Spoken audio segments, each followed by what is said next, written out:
प्रतिमा मिश्रा और आप देख रहे हैं नेक्स्ट इन महाराष्ट्र, हमारा विशेष खंड जो आपको अवगत कराता है देश की आर्थिक राजधानी और महाराष्ट्र की नवीनतम प्रगति से। आइए डालते हैं एक नजर इस सप्ताह की प्रमुख सुर्खियों पर।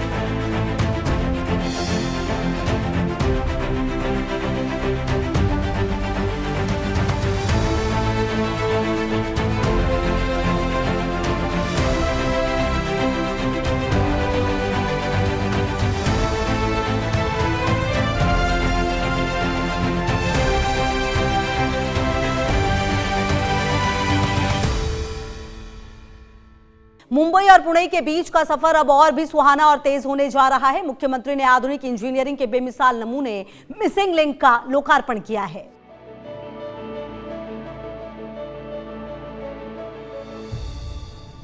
मुख्यमंत्री देवेंद्र फडणवीस ने मुंबई पुणे एक्सप्रेसवे पर बहुप्रतीक्षित मिसिंग लिंक परियोजना का उद्घाटन किया।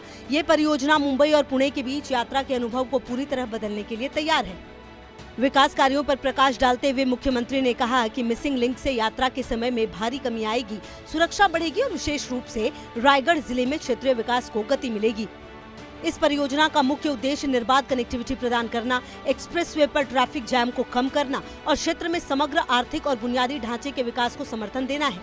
मुख्यमंत्री फडणवीस के नेतृत्व में राज्य सरकार तेज कनेक्टिविटी और संतुलित क्षेत्रीय विकास के लिए विश्व स्तरीय बुनियादी ढांचा परियोजनाओं को प्राथमिकता दे रही है।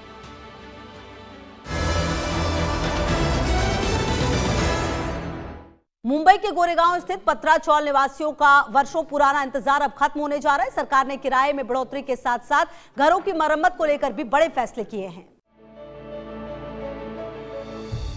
उप मुख्यमंत्री एकनाथ शिंदे ने गोरेगांव में पत्रा चौल निवासियों के लंबे समय से लंबित मुद्दों को हल करने के लिए मंत्रालय में एक उच्च स्तरीय बैठक की। बैठक में निवासियों की मांग के अनुसार वर्तमान 25,000 रुपए के किराए में 10% की वृद्धि करने का निर्णय लिया गया। उप मुख्यमंत्री एकनाथ शिंदे ने मोहाडा को निर्देश दिया कि निवासियों को सौंपने से पहले इमारतों की आवश्यक मरम्मत सुनिश्चित की जाए।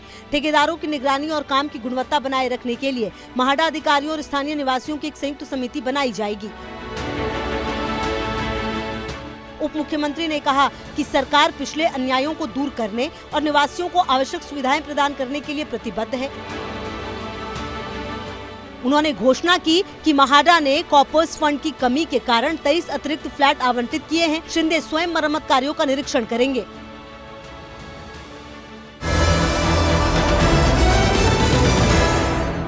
बदलते वक्त के साथ अब महाराष्ट्र का प्रशासन भी हाईटेक होता जा रहा है। एआई और आधुनिक तकनीक के इस्तेमाल के लिए टेकवारी 2.0 अभियान शुरू किया गया है। मुख्यमंत्री देवेंद्र फडणवीस ने मुंबई में टेकवारी 2.0 महाराष्ट्र प्रशिक्षण सप्ताह का उद्घाटन किया। इस पहल का उद्देश्य प्रशासन को एआई युग और आधुनिक शासन की चुनौतियों के लिए तैयार करना है।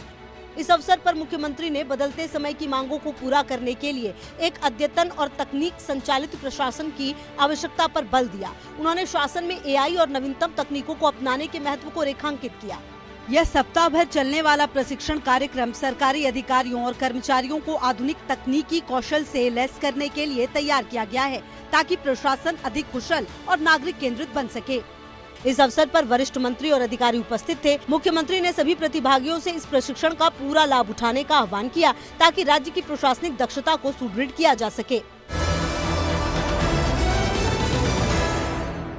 अल्पसंख्यक समुदाय की बालिकाओं को उच्च शिक्षा के क्षेत्र में सशक्त बनाने के लिए राज्य सरकार ने एक महत्वपूर्ण कदम उठाया है। उप मुख्यमंत्री सुनेत्रा अजीत पवार ने चेंबूर में प्रस्तावित अल्पसंख्यक कन्या इंजीनियरिंग कॉलेज के कार्य में तेजी लाने के निर्देश दिए हैं।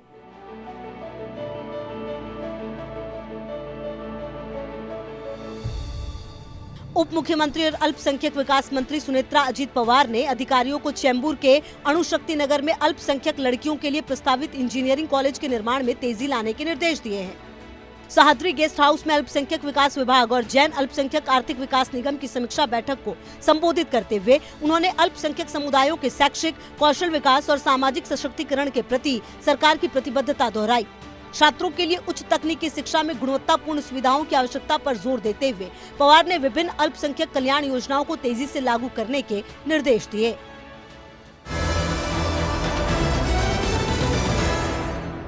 ये थे महाराष्ट्र से इस सप्ताह के मुख्य समाचार। बने रहिए नेक्स्ट इन महाराष्ट्र के साथ।